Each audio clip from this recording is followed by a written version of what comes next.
charging Yeah. thing. Do you remember that? Yeah, yeah. Yeah. I always thought that was wonderful. Yeah, she took good care of us. Yeah. Now, did you ever help her put up stuff like that? No, her and I didn't work together too good. No, I remember that. Louise was, shut up. Okay, then you went to the Monroe School, and then after that, did you go to golf in No, I went to Okay. Monroe's Corner School in the 5th grade. The 6th grade, I went to Newman Avenue School. Okay. In junior high, I went back to Pleasant Street. Now, what kind of, this was in the 30s when this bus was picking you up. It must have just been an old bus. Well, it looked all right to me. It was bought that year. Yeah. Was it a yellow bus? It looked just like the buses they have now. Yeah, it was Yeah. yellow, same color and everything, a Yeah. different model, but the same color. Yeah. Back in the 30s, I didn't think that the city could afford to have a bus back in those days, but I guess they could. They took care of most of the people, too. Isn't that something? Yeah. Who was the bus driver then? Can't remember. Huh. I've lost a lot of my memory. Now, when you're talking about Sam Hills and the tea room, the church would have been in between there. Yeah. Which building was newer? The church being built in 1925 would have been the newer building? It was a new show. Okay. The church always went by my age because I was born a year before then.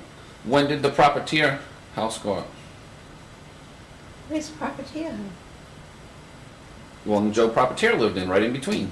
Between Cozy Kitchen and the church. The garage. Seacon garage there. Well, that went up before me, I guess. I don't remember it. That house looks older than the church. Well, Oh, actually, they are. Yeah. Louis Propertier's house, wasn't it? It was Willie's. Willie Propertier. His father. Propertier. Yeah. Louis' father, Willie. Huh. So, we went to Pleasant Street School, the Monroe School, the old Red School on Newman Avenue. Now, what grade did that take you up to? 6th. And from there, you went where? Pleasant Street back to junior Pleasant high. Street was junior high? Okay. And you graduated from junior high? Yeah. And where would you have gone from there? I went to Goff Memorial in Pawtucket. Now, did you get there on a bus too? Went all the way to Pawtucket? Oh yeah, bus used to take us all the way there, yeah. Wow, because that was the only school they had to That's take you right, they there. didn't have any school, we couldn't afford to build a school. Right.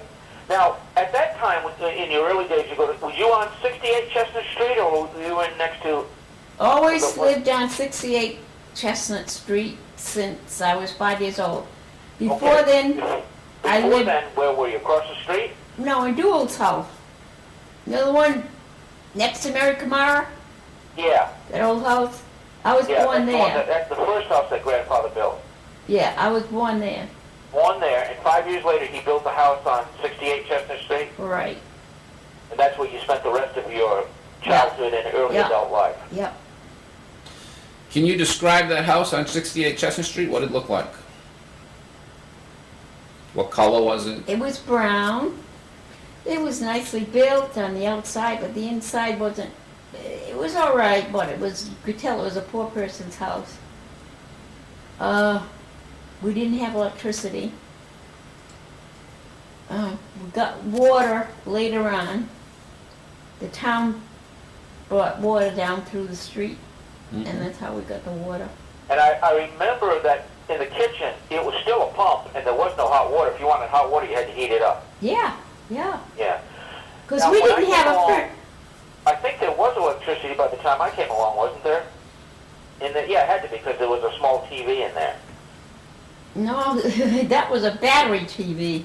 Oh, okay. Yeah. So there never was electricity in that house? Oh yeah.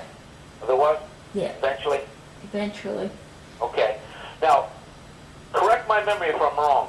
When you come up to the front porch, where grandfather used to hang his clothes to air out before church, you come in that room, right in that door, his bed was against the wall, and at the end of that bed was a little table with the rotary dial telephone. Do you remember that? Yeah. Okay, I would go in there, and there was the pungent smell of Bengay, because he used Bengay all the time. Yeah. Now, when you go through that room, you go into the main living room, which had the wood-burning stove, and there was a dining room table and a cabinet in there. It was a very small room. And there was a chair next to the wood-burning stove that Granny used to sit in, and there was a chair across the table where Grandfather used to sit in all the time. Do you remember that? Yeah. Now, when you walk to the right, past that wood-burning stove, there was a stairway to the right that went upstairs to Bobby, Harold, and Charlie's room. And Yeah. then there was a door that went straight out the back there, and to the left was the kitchen. Do you remember that? It was that Mildred before they used to put sit the... behind the stove, and she had her bed right there by the stove. No. She had a room of her own. Mildred had a room of her own? Granny did, yes. No, I'm not talking Granny. I'm talking about Mildred. Oh, Mildred had her bed right in front of the stove out in Yeah, that... right by the stove. Yeah. Now, that room that you're talking about with Granny is off the living room there, next to Grandfather's room, was Granny's room of her own. Yeah.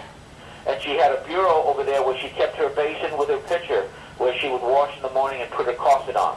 Yeah. Had a little mirror, and she kept all her nice things right there. Yeah.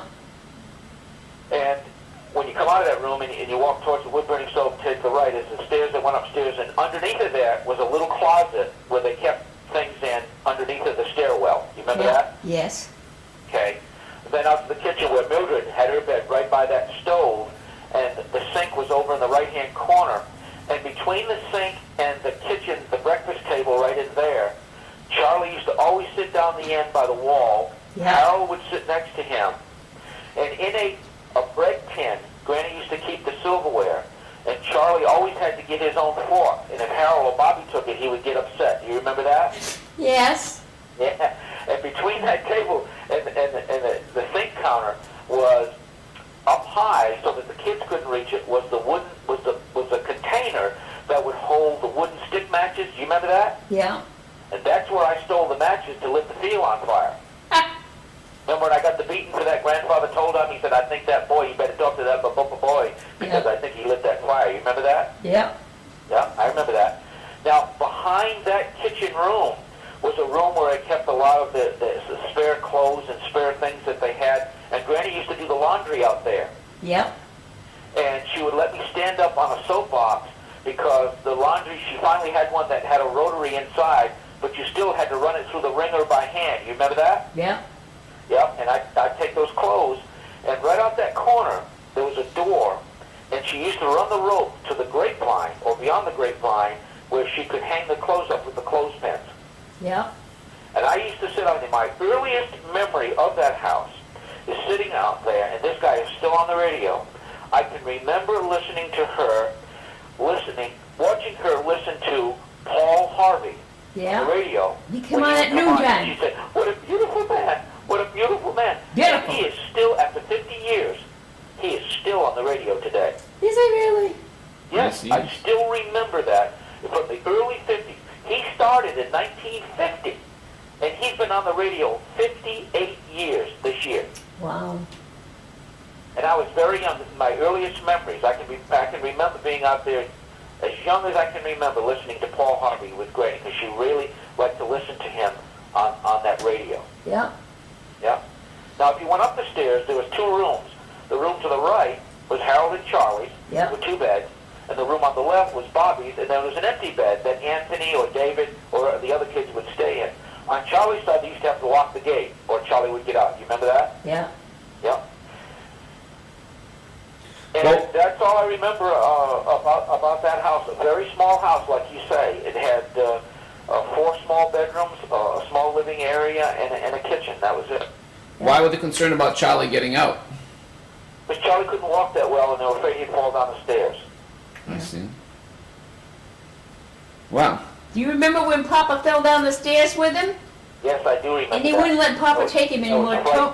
Tony used to have to come and take him downstairs every morning.